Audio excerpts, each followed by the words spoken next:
riideserett on ikkagi siuke pidulike sündmuste jaoks. Paberrättidest saab Jaapani voltimistehnikat kasutada.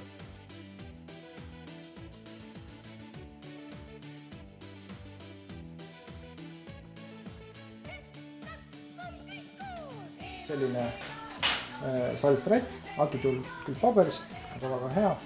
Ta oli ükskord kokku volditud. Voldime ta veel korra kokku.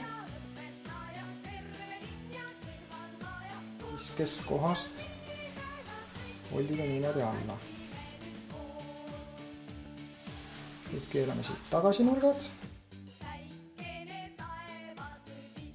Ja nüüd tuleb see alumine serv siia uuesti korraks peale keerata.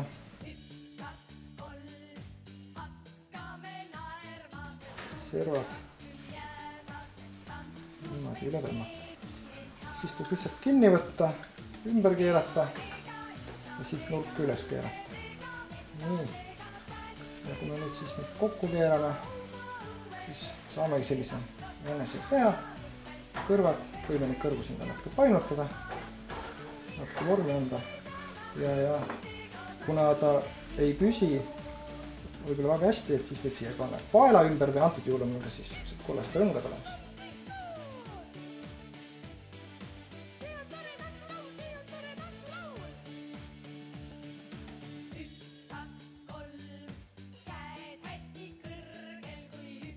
Servett lihtsalt murda pooleks.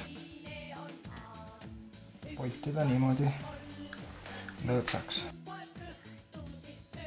Murtakse kokku. Ja keeratakse lihtsalt saba taha. Ja asetatakse siis lauale. Antud juhul, kuna supiladrik on juba lauda kaetud, siis sinna servetti asetada ei saa, et seega kasutame leevataldrikut.